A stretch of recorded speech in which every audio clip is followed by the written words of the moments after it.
মোদি জামানায় সামরিক দিক থেকে আরও বেশি শক্তিশালী হয়েছে ভারত, আত্মনির্ভর হয়েছে। প্রতিরক্ষায় দেওয়া হয়েছে বাড়তি নজর।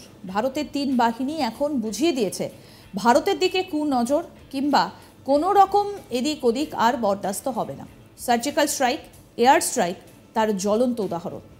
স্থল ও আকাশপথে শক্তি বাড়ানোর পর এবার সমুদ্রেও শক্তি বাড়াচ্ছে ভারত।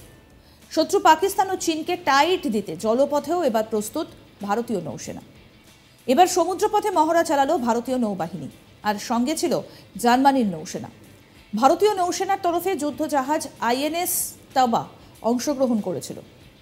এর আগে আইএনএস তাবা 17 থেকে 20 জুলাই জার্মানির হামবুর্গ সফর করেছিল।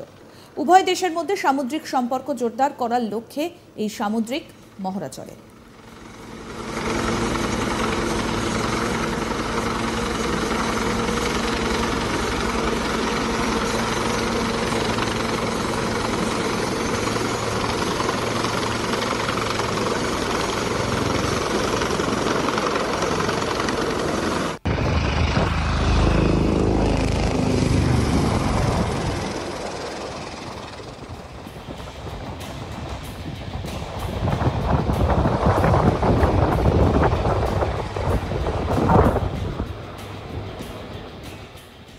প্রধানমন্ত্রী মোদি অনেক আগেই বলেছিলেন, বিস্তারবাদের যুগ শেষ, এটা বিকাশবাদের যুগ।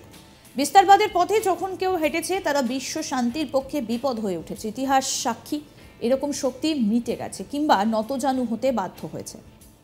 বর্তমানে সামরিক দিক থেকে শক্তিশালী হবার জন্য নানা পদক্ষেপ নিয়ে চলেছে ভারত।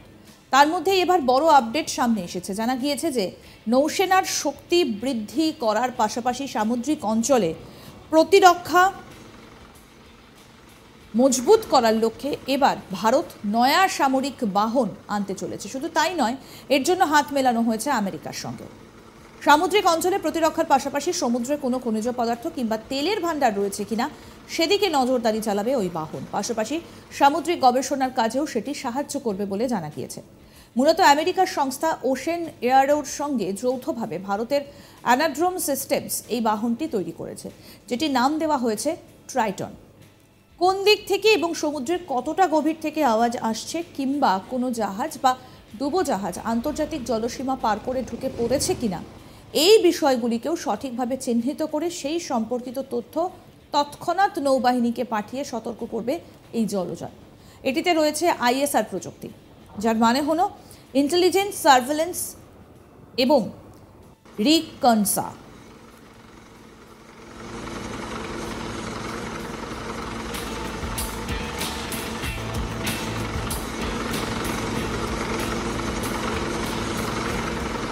এই যানটি যাতে সমুদ্রের দুর্যোগপূর্ণ আবহাওয়ার মধ্যে কাজ করতে পারে সেভাবে তৈরি করা হয়েছে। উদ্ধার কাজ, তল্লাশি অভিযান, এমনকি উপকূলে নজরদারি চালানোর ক্ষেত্রেও এই সামরিক বাহনের ভূমিকা অনস্বীকার্য। 2004 সালে তৈরি করা হয়েছিল অ্যানাড্রোম সিস্টেমস।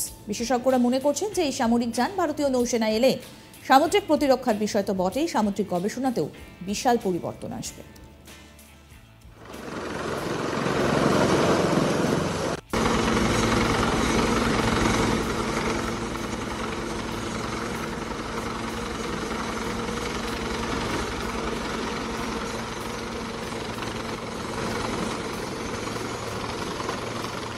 মোদি জামানায় সামরিক দিক থেকে আরও বেশি শক্তিশালী হয়েছে ভারত, আত্মনির্ভর হয়েছে।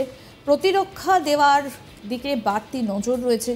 ভারতের 3 বাহিনী এখন বুঝিয়ে দিয়েছে ভারতের দিকে কুনজর কিংবা কোনো রকম এদিক ওদিক আর বরদাস্ত হবে না।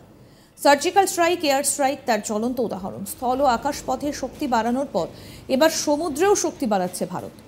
শত্রু পাকিস্তান ও চীনকে টাইট দিতে জলপথেও এবার প্রস্তুত ভারতীয় নৌসেনা। এবার সমুদ্রপথে মহড়া চালান ভারতীয় নৌবাহিনী, আর সঙ্গে ছিল জার্মানির নৌসেনা। ভারতীয় নৌসেনার তরফে যুদ্ধজাহাজ আইএনএস তাবা অংশগ্রহণ করেছিল।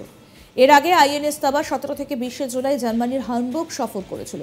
উভয় দেশের মধ্যে সামুদ্রিক সম্পর্ক জোরদার করার লক্ষ্যে এই সামুদ্রিক মহড়া চলে। প্রধানমন্ত্রী মোদির অনেক আগেই বলেছিলেন, বিস্তারবাদের যুগ শেষ, এটা বিকাশবাদের যুগ। বিস্তারবাদের পথে যখন কেউ হেঁটেছে তারা বিশ্ব শান্তির পক্ষে বিপদ হয়ে উঠেছে। ইতিহাস সাক্ষী, এরকম শক্তি মিটে গেছে।